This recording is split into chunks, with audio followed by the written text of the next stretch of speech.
नमस्कार, आप देख रहे हैं वीआईपी न्यूज। मैं हूं आपके साथ शुभांगी ठाकुर। बढ़ते हैं खबरों की ओर।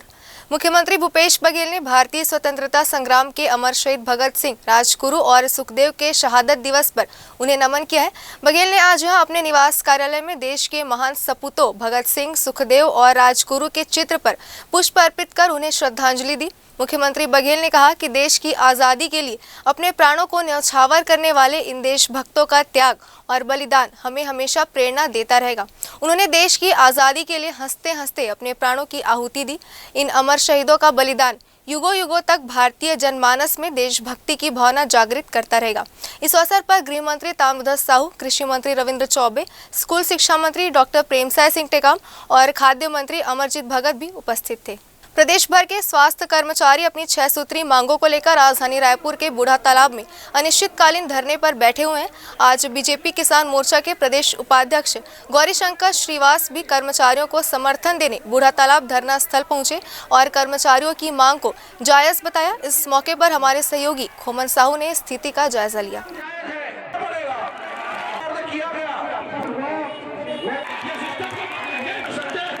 प्रदेश भर के स्वास्थ्य कर्मचारी राजधानी रायपुर में अपनी मांगों को लेकर अनिश्चितकालीन हड़ताल पर बैठे। ये तस्वीर में देख सकते हैं कि बड़ी संख्या में प्रदेश भर के जो स्वास्थ्य कर्मचारी हैं वो पहुंचे हैं। सरकार पर जो है वादा खिलाफी का आरोप लगा रहे हैं। जो है बीजेपी के नेता भी यहाँ पहुंचे समर्थन देने के लिए।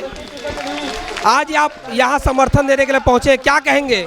देखिए, भारतीय जनता पार्टी की तरफ से मैं यहाँ पर समर्थन देने आया हूँ। स्वास्थ्य कर्मचारियों को जन घोषणा पत्र के नाम से यहाँ पर ठगा गया, छला गया और जो भी इनकी मांग है पूरी तरह जायज़ है। अगर ये मांग पूरी नहीं होती है तो निश्चित तौर पे जो मौत होगी, जो लोग आज हताहत हो रहे हैं स्वास्थ्य के अभाव में, इसकी जिम्मेदार राज्य सरकार है, ना कि स्वास्थ्य कर्मचारी है। इनके साथ में न्याय होना चाहिए। जो घोषणा पत्र इन्होंने बनाया था उसमें इस बात का स्पष्ट रूप से उल्लेख है, इसलिए कोई भी मांग इनकी जायज़ नहीं। सरकार को चाहिए, 3.5 साल से ज़्यादा का समय हो रहा है, बिना किसी देरी लाग लपेट के इनकी मांग पूरी करे, अन्यथा आंदोलन उग्र होगा और जो लोग हताहत होंगे इसकी जिम्मेदार राज्य सरकार होगी। विजय झा भी है हमारे साथ, उनसे ही बात करेंगे। सर, आप क्या कहेंगे सरकार को जिस तरीके से मांग पूरी नहीं हो रही? आप देखिए, कांग्रेस का 4 साल का सरकार होने वाला है। ये बजट आखिरी बजट था, चुनावी बजट था, लेकिन जो चुनावी घोषणा पत्र में वादे किए गए वो आज तक पूरे नहीं हुए। हमारे आंदोलन के बाद टी.एस. सिंहदेव जी स्वास्थ्य मंत्री भी हैं और जो चुनावी घोषणा पत्र बनाए थे उसका संयोजक भी हैं। वो बोल रहे हैं कि हम चुनावी घोषणा पत्र का पालन करेंगे। कब करेंगे? ये कोरोना काल में जितने लोग दिवंगत हुए हैं उनके साथ में अन्याय हुआ है। इनका केवल वेतन विसंगति और सम्मानजनक पदनाम के लिए ये तपती धूप में आंदोलन कर रहे हैं, लेकिन सरकार का कोई नुमाइंदा, कोई सचिव, कलेक्टर कोई चर्चा करने के लिए तैयार नहीं है। ऐसी स्थिति में आंदोलन इस गर्मी में और उग्र होगा। और सबसे बड़ी गंभीर बात, इनके आंदोलन के दौरान नए बच्चे लोगों को इनके बदले में ड्यूटी लगाया जा रहा है। यदि गलत इंजेक्शन लग गया, किसी की मृत्यु हो गई, तो उन सीएमओ लोगों को 302 के अंतर्गत गिरफ्तार करने की मांग मैं करूंगा। ये गलत हो रहा है। ट्रक चलाने वाले को आप हेलीकॉप्टर चलाने दोगे तो हेलीकॉप्टर क्रैश होना ही है। मैं इसकी निंदा करता हूं और तत्काल मांग पूरा करने की अपील करता हूं स्वास्थ्य मंत्री, मुख्यमंत्री से। प्रदेश अध्यक्ष गुप्ता जी हैं। गुप्ता जी, क्या कहेंगे सरकार से आप? देखिए, आज हमारी स्वास्थ्य मंत्री से जो मुलाकात हुई थी, बहुत अच्छी चर्चा हुई है, पर उन्होंने कहा है कि हम विभाग से चर्चा करने के पश्चात निर्णय लेंगे। तो हम इंतजार कर रहे हैं सर, लेकिन आंदोलन समाप्त नहीं कर रहे हैं। हमारी आंदोलन अनंतकाल तक जारी रहेगी जब तक हमारी मांगों पर निराकरण नहीं होगा। और सरकार को मांगों पर निराकरण करना भी चाहिए, क्योंकि हमारे कर्मचारियों ने 2 साल से बिना अवकाश के कार्य किया है। 2 साल तक इन्होंने दिन रात सेवाएं दी हैं, तो 2 साल से काम करने वाले कर्मचारी कोई तो प्रोत्साहन राशि चाहिए। 2 साल से काम करने वाले कर्मचारी को आपने घोषणा पत्र में शामिल किया। घोषणा पत्र की मांगे क्यों पूरी नहीं हो रही है? आपने घोषणा पत्र में लिखित में दिया है जिसकी मांगे पूरी होनी चाहिए। तो मैं सरकार से निवेदन करना चाहूँगा, सर, ये भी छत्तीसगढ़ की जनता है, छत्तीसगढ़ के लोग हैं, छोटे कर्मचारी हैं, आपको मांगों पर विचार करना चाहिए।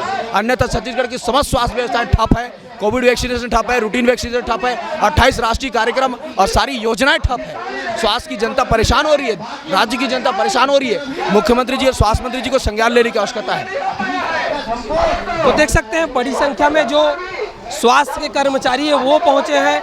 बीजेपी के नेता भी यहाँ समर्थन देने पहुंचे। उनका साफ तौर पर यही कहना है कि जो कर्मचारी लगातार यहाँ प्रदर्शन कर रहे हैं, सरकार उन लोगों की मांग पूरी करना चाहिए। बहरहाल अब आने वाले दिनों में सरकार क्या कुछ निर्णय लेती है, यह देखने वाली बात होगी। कैमरा पर्सन होरीलाल साहू के साथ खोमन साहू, वीआईपी न्यूज़। रायपुर। बलौदाबाजार जिले से एक बड़ी खबर निकलकर सामने आ रही है, जहां चपरीत के Salasar Balaji agrotech rice mill में कलेक्टर डोमन सिंह ने छापा मारा है। इस छापेमारी कार्रवाई में खाद्य विभाग की टीम निरीक्षक शीतलेश यादव और सहकारिता विभाग के विस्तार अधिकारी राजेंद्र मेहर मिल के दस्तावेजों की जांच कर रहे हैं। तेलासी धान मंडी क्रमांक 1533 से करीब 100 बोरी सरकारी धान को फड़ प्रभारी और शाखा प्रबंधक मलर साहू राइस मिल में बेचने लाए थे। छापेमारी के बाद मिल में हड़कंप मचा हुआ है। आपको बता दें कि इस खबर को वीआईपी न्यूज और आज की जनधारा 24 ने प्राथमिकता के साथ प्रकाशित किया था, जिसके बाद बलौदाबाजार कलेक्टर ने अधिकारियों को कार्रवाई करने के निर्देश दिए थे, जिस पर आज खाद्य विभाग की टीम ने दबिश दी है। यहाँ लेते हैं एक छोटा सा ब्रेक।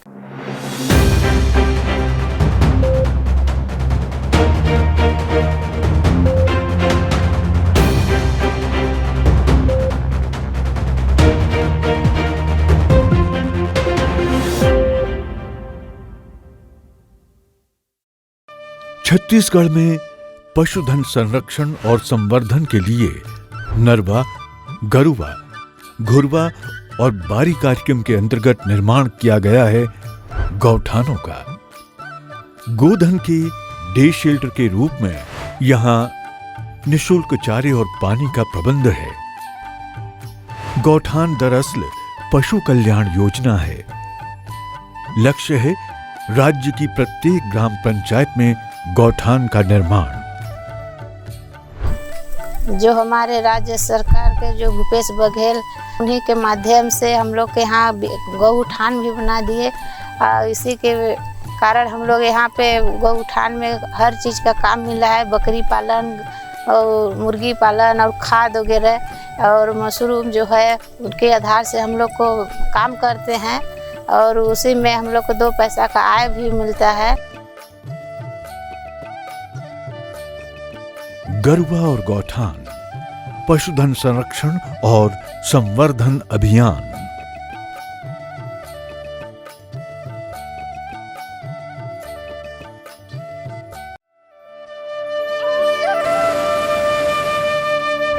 बस्तर यानी घने वन प्रांतर, बस्तर यानी बीहड़, बस्तर यानी वनवासियों का एक विशिष्ट क्षेत्र जिसकी अपनी परंपरा और संस्कृति है। बस्तर के इन वनवासियों के जीवन स्तर को हर तरह से ऊंचा उठाने के लिए छत्तीसगढ़ के दूरंदेशी मुख्यमंत्री भूपेश बघेल ने कई पहल की हैं। इन्हीं में से एक है हाट बाजार क्लिनिक योजना। हाट बाजार क्लिनिक में रक्तचाप, मधुमेह, sickle cell, anaemia, haemoglobin, malaria और टाइफाइड जैसी बीमारियों के लिए खून की जांच निःशुल्क हो रही है। लंबे अरसे से बस्तर के वनवासी बेहतर स्वास्थ्य सुविधाओं से वंचित थे, लेकिन अब तस्वीर बदल रही है। संवेदनशील मुख्यमंत्री भूपेश बघेल के गहरे मानवीय सरोकारों के चलते आज बस्तर के वनवासियों तक हाट बाजार क्लिनिक के चलते स्वास्थ्य की तमाम सुविधाएं पहुंच रही हैं। महात्मा गांधी ने भारत के विकास के लिए ग्राम स्वराज की बात कही थी।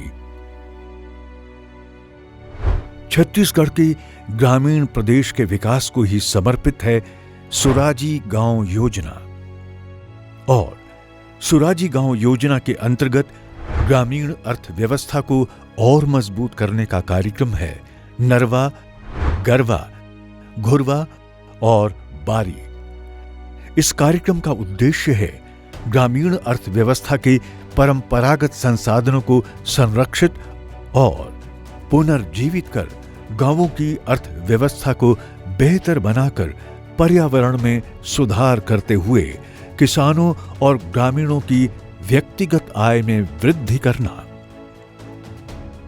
सुराजी गांव योजना, ग्राम स्वराज की नई पहल।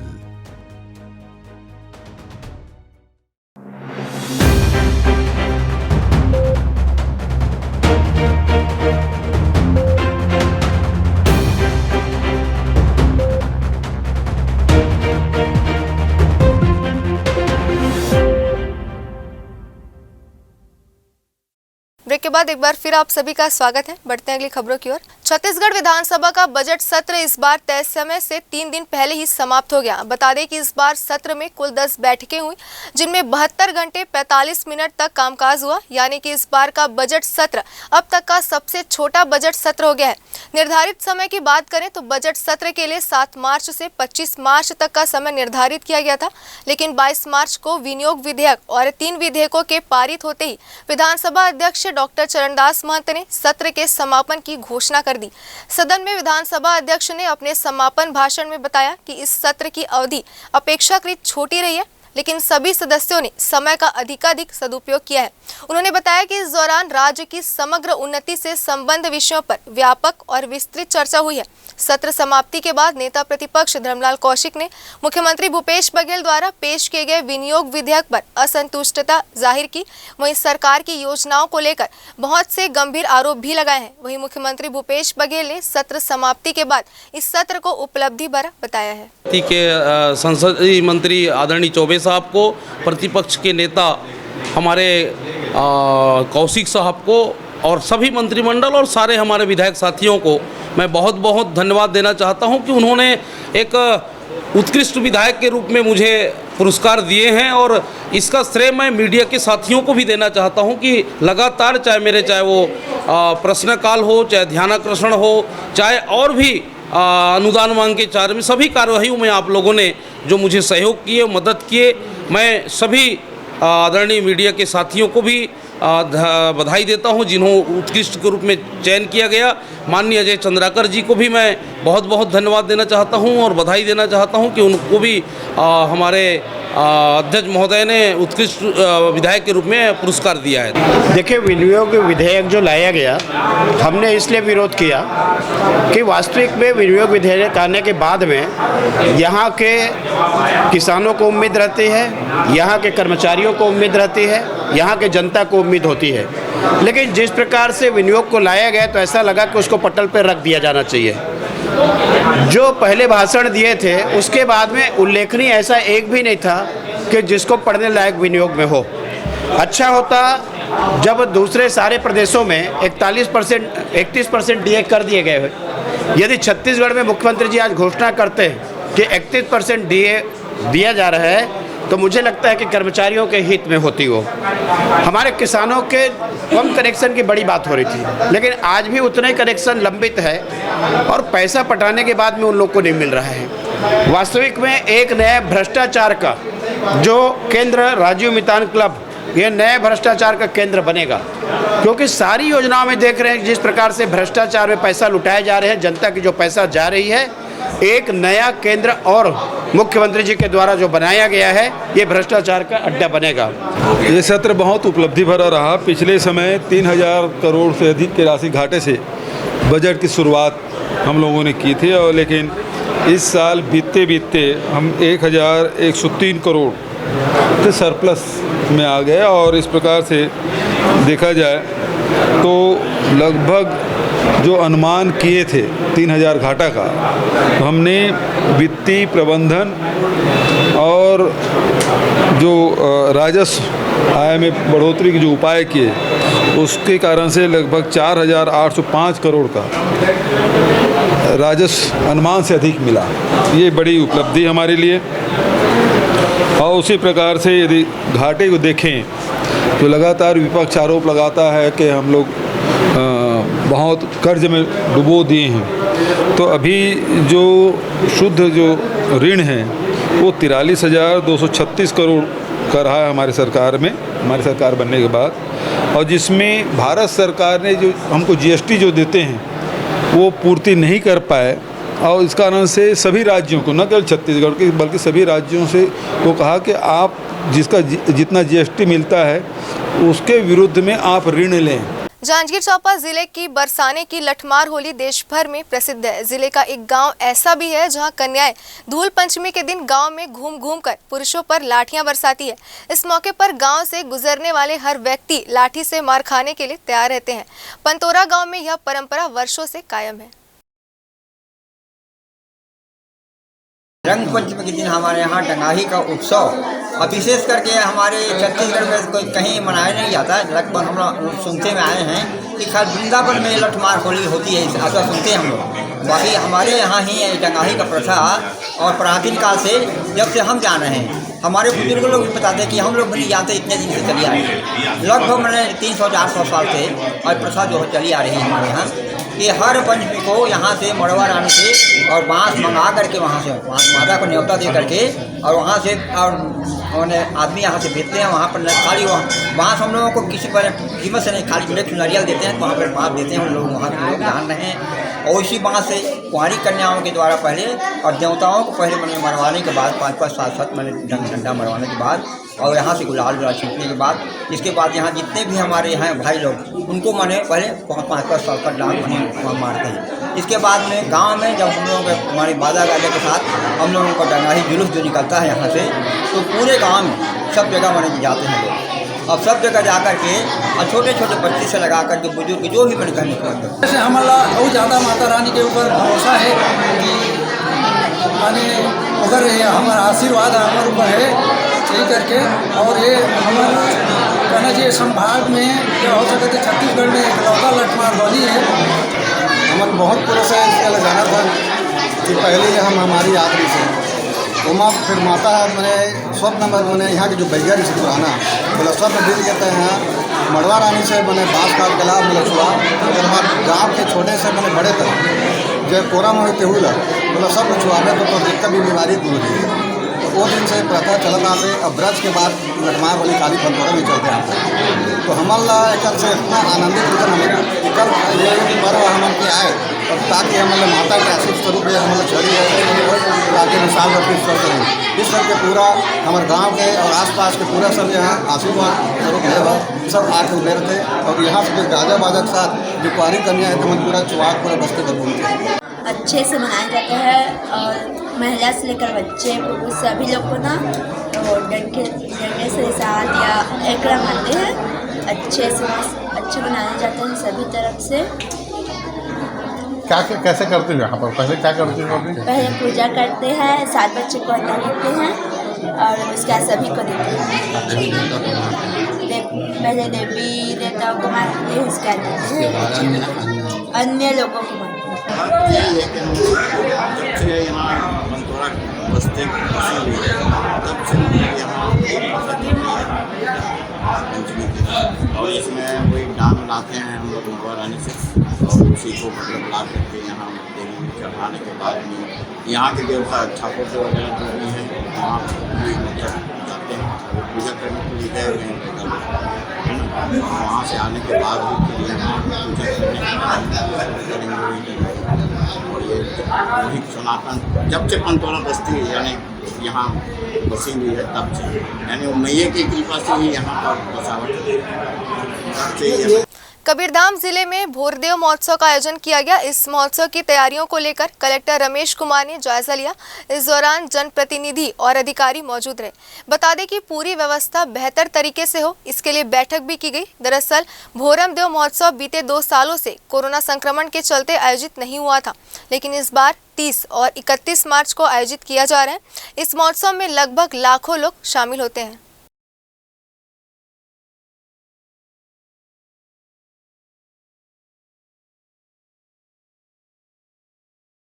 परंतु उन सारी व्यवस्थाओं के लिए पूर्व में जो व्यवस्था होनी चाहिए, या बैरिकेड करना है या मंच का निर्माण करना है, मंच बनाना है, ये सारी व्यवस्थाएं हमें हर हालत में 28 तारीख तक कंप्लीट करना है। एक दिन गैप में लेके चलते हैं 29 तारीख को। ये सारी व्यवस्था जो बैरिकेड होना है, मंच का निर्माण होना है, वो हमें 28 तारीख तक पूर्ण कंप्लीट चाहिए होगी। बाकी अधिकारियों को जैसे पेयजल की व्यवस्था करना है या CSCB लाइट को व्यवस्था करना है, तो जो भी अधिकारी को जो दायित्व सौंपा गया है, जैसे मंच संचालन के लिए जो जवाबदारी सौंपी गई है, तो उनकी आप लोग अच्छे से पहले से प्रैक्टिस कर लिए रहे, जिससे कि मंच संचालन चूँकि वो एक्सटेम्पोर है, यदि आपकी व्यवस्था आपकी तैयारी पहले से रहेगी तो उस दिन कहीं कोई समस्याएं नहीं आएगी। तो हर विभाग को जो जवाबदारी सौंपी गई है अपनी जवाबदारी में। सुकमा में कलेक्टोरेट ऑफिस के बाहर लोगों ने जमकर विरोध प्रदर्शन किया। दरअसल कलेक्टर को हटाने के लिए आदिवासी समाज के लोगों ने कलेक्टर ऑफिस का घेराव किया है।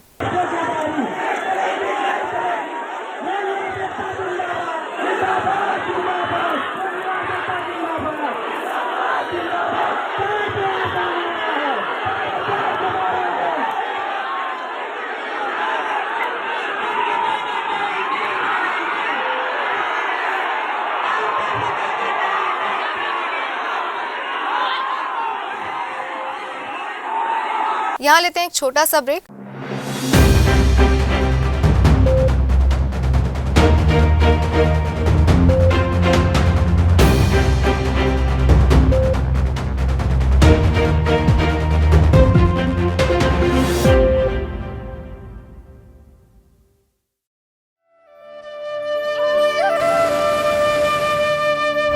बस्तर यानी घने वन प्रांतर, बस्तर यानी बीहड़, बस्तर यानी वनवासियों का एक विशिष्ट क्षेत्र जिसकी अपनी परंपरा और संस्कृति है।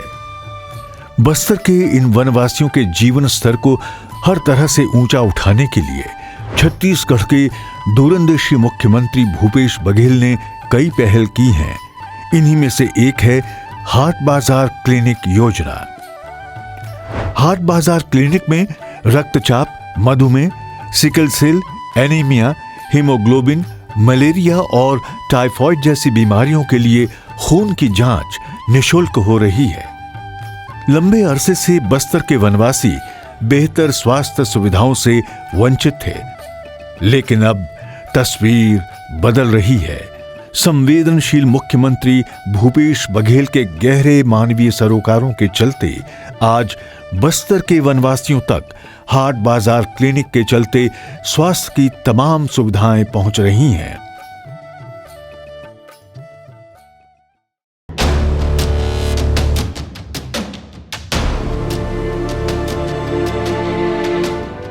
बस्तर जिले के धुर नक्सल इलाके में कोलेंग वो क्षेत्र है जिसे माओवाद का गढ़ कहा जाता था।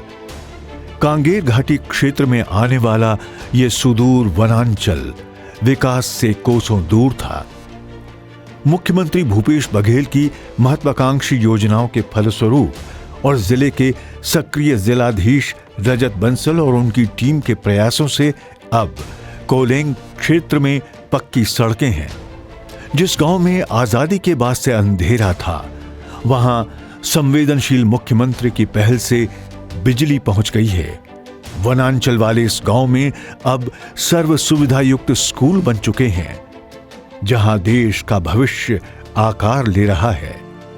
छत्तीसगढ़ सरकार के प्रयासों और संकल्प से बदल रहा है आमचो बस्तर, नई करवटें ले रहा है हमारा बस्तर। छत्तीसगढ़ की लगभग 77% आबादी गांव में निवास करती है। प्रदेश में त्रिस्तरीय पंचायत राज संस्थाओं के अंतर्गत 27 जिला पंचायतें, 146 जनपद पंचायतें और 11,664 ग्राम पंचायतें कार्यरत हैं। इनके माध्यम से ग्रामीण विकास को मिल रही है नई गति और दिशा। छत्तीसगढ़ के ग्रामीण अंचल की तस्वीर बदल रही है। सुराजी गांव योजना, नरवा, गरुआ, घुरुआ और बारी योजना, राजीव गांधी किसान न्याय योजना, गोधन न्याय योजना, राजीव गांधी ग्रामीण भूमिहीन कृषि मजदूर न्याय योजना और धरसा विकास योजना। गढ़भू, नवा छत्तीसगढ़, सुघड़ छत्तीसगढ़।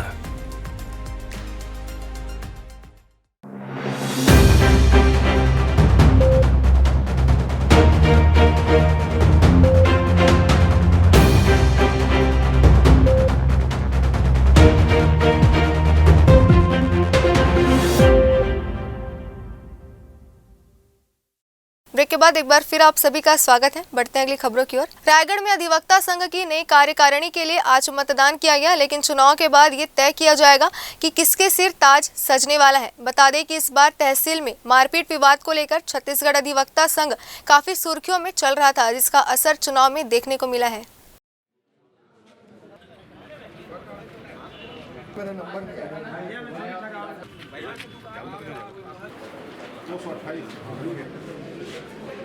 चुनाव बहुत शांतिपूर्ण ढंग से संपन्न हो रहा है।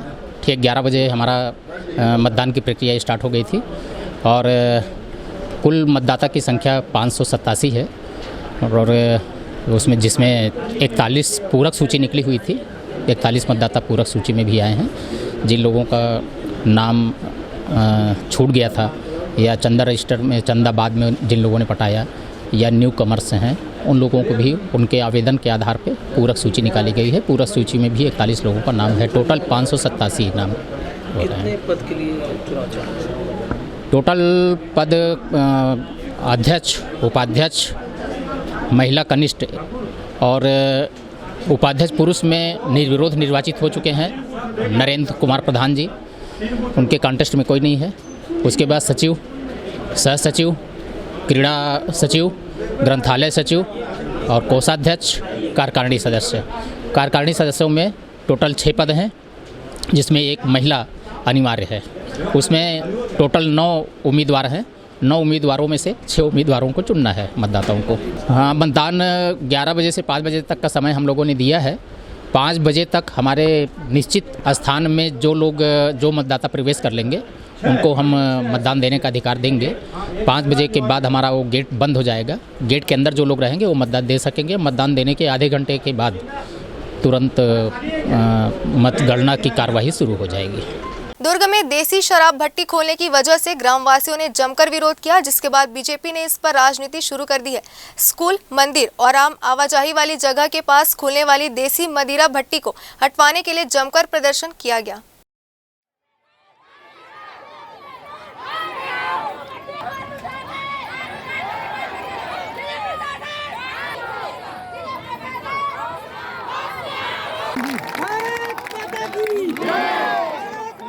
कोटनी और बखेरा गांव के लोग यहाँ आज दारू भट्टी वहाँ खुलने की आशंका से वो लोग प्रशासन को ये ज्ञापन सौंपने के लिए आए थे कि वहाँ दारू भट्टी नहीं खुलनी चाहिए, जिसको प्रशासन ने संज्ञान में लिया है और आबकारी विभाग को अवगत कराया है। आबकारी विभाग उसमें लिखित आश्वासन दे रही है कि वो जो है दारू दुकान नहीं खुलेगी। राजधानी रायपुर में मारपीट और चाकूबाजी जैसी वारदातों ने थमने का नाम ही नहीं लिया है। लगातार एक के बाद एक मामले सामने आ रहे हैं।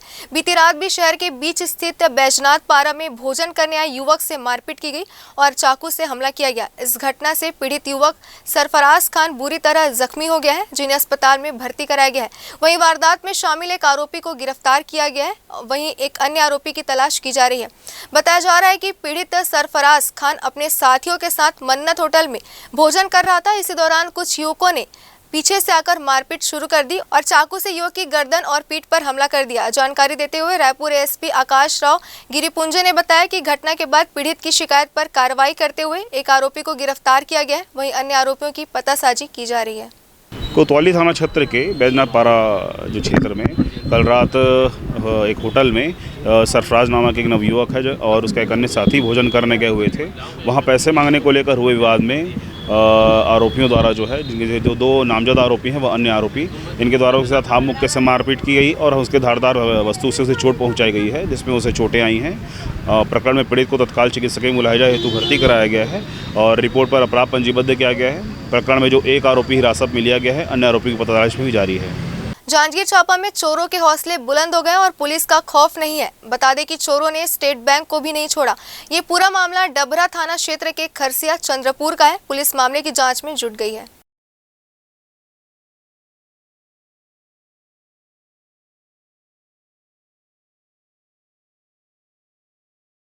इस बुलेटिन में फिलहाल इतना ही। बने रहिए वीआईपी न्यूज़ के साथ। नमस्कार।